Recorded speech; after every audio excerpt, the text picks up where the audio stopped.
listen, look at your life right now.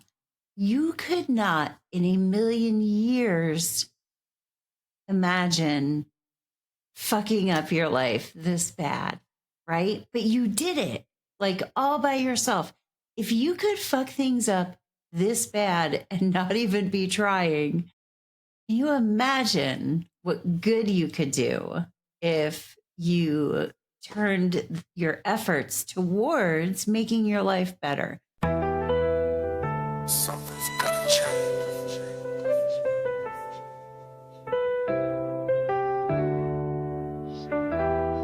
7. Greetings and salutations, Earthlings. I am Teresa Zube, astrologer, tarot reader, and general chaos wrangler. Here to map the bullshit and the brilliance in the stars. Anyway, if you are interested in a personal reading, astrology, or tarot, my information is down below. Or you can find me at teresazube.com. Bless us.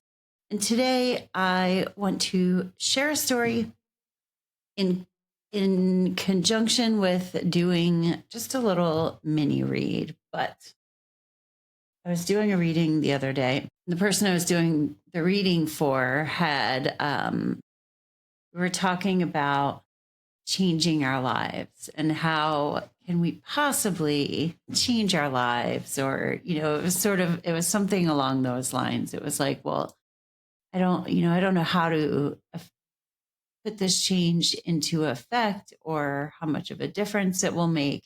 And so I shared about when I was in rehab, because that's where I got a lot of my stories.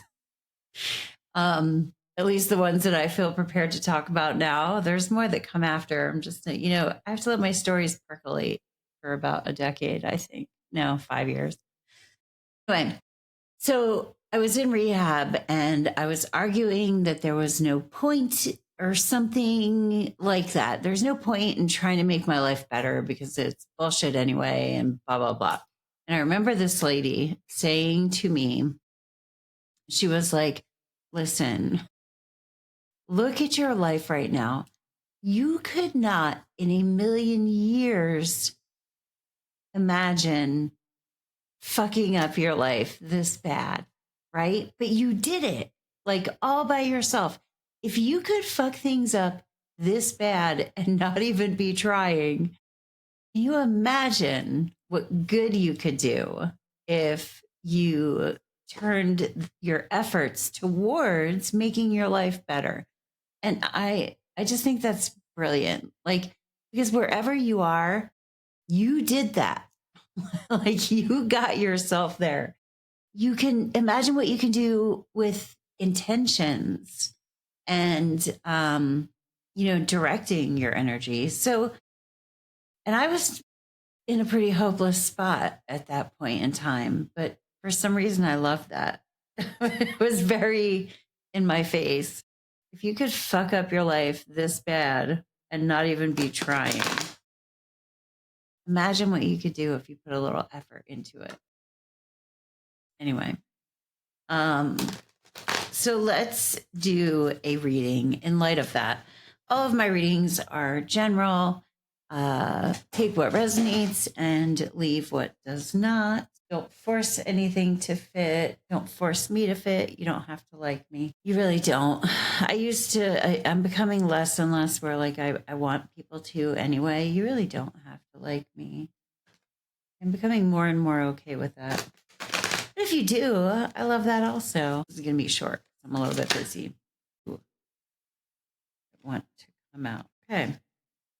Oh, wow. So we have the star and we have justice.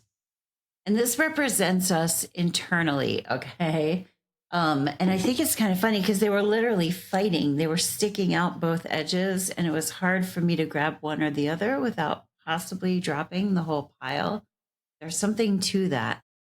But the star, it's like the star and justice within us are vying with one another.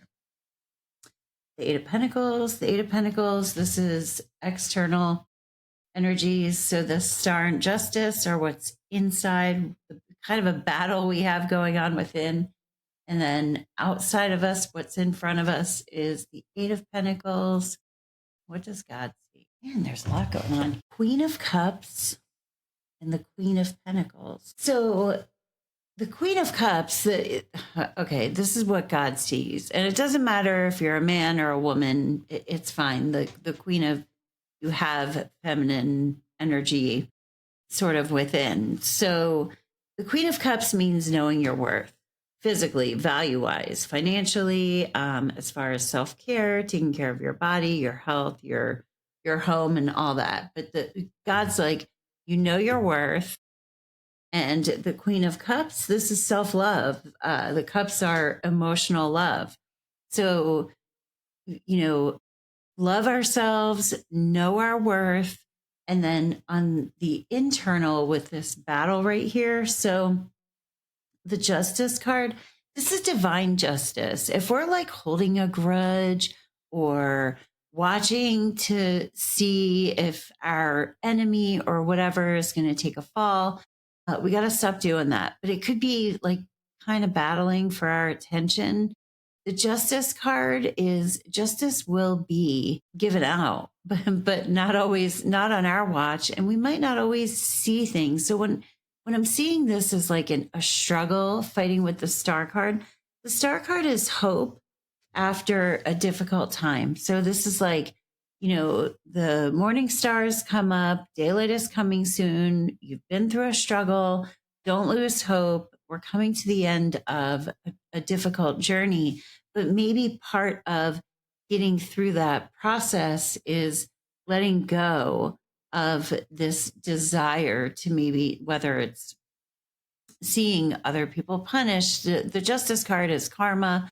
And we don't always get to witness that kind of stuff, but we're not really healed until we can kind of let go of all that, like of needing to see vengeance or like to get revenge or to get back at. And like, not everybody has to believe that. Some people might think like, yeah, I want to see that shit.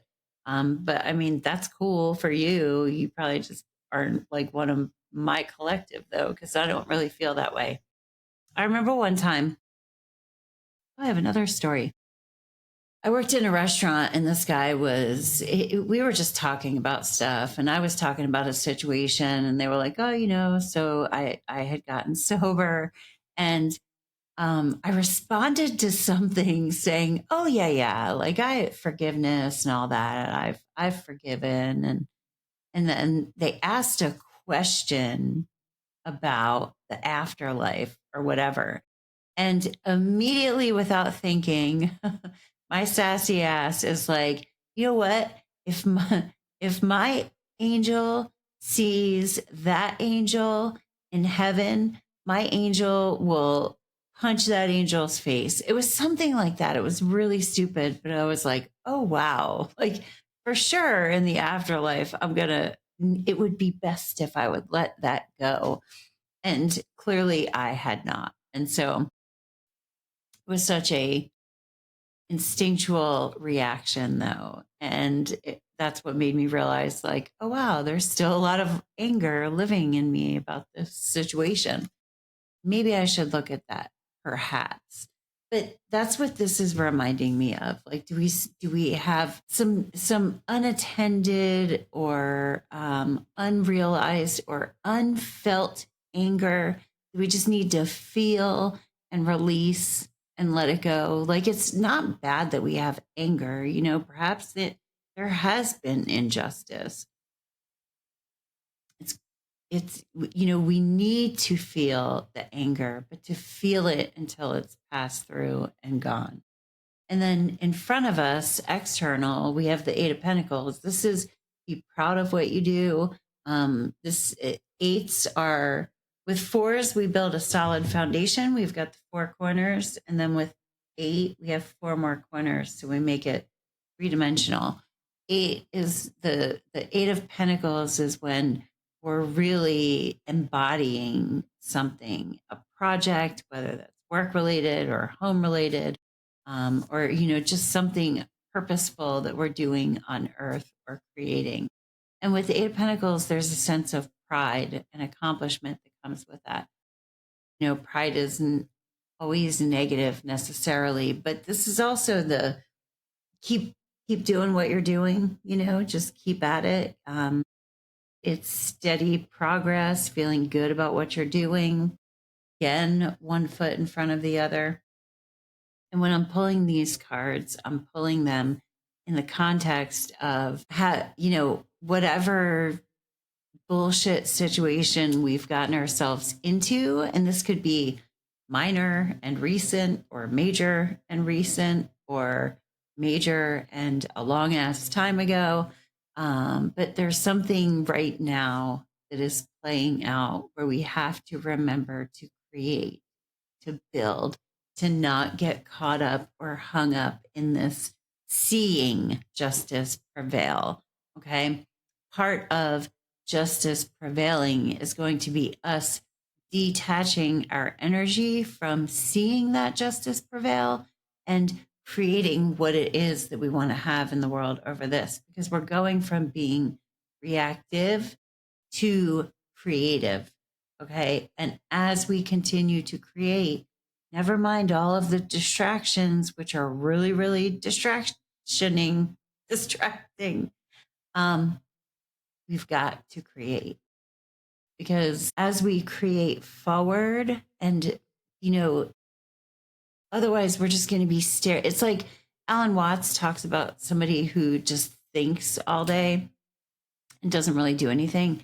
And ultimately, you get to the part where you're just thinking about thoughts that you've had and nothing really happens. Like you're not doing anything or having any new experiences. So, where we're at right now is we want to create something moving forward. I'm going to pull one more card. We don't want to just continue to deal with what is there, because we could fall more and more in a pit. The Hanged Man. Yes. Oh my God. The Hanged Man. This is a card of personal responsibility. It is acknowledging he got himself into a situation, and divine intervention is the only thing that's going to get him out of it. So there are factors to our situation that maybe we can't quite help ourselves with, but there is action we can take. And instead of getting frustrated or angry or fighting back, he is calm and he is choosing to spiritually grow. That's what the halo represents. But it's taking responsibility for how he got himself in the first place. And then choosing enlightenment and expanding his consciousness as he awaits divine intervention, instead of fighting and likely hurting himself and flailing about, stuck anyway. All right, guys, I realized I hadn't made a video in a while, but I wanted to get something out there. I got a new microphone and I just kind of hope it doesn't suck. Anyway, love ya. Thank you for stopping by. Peace. Namaste.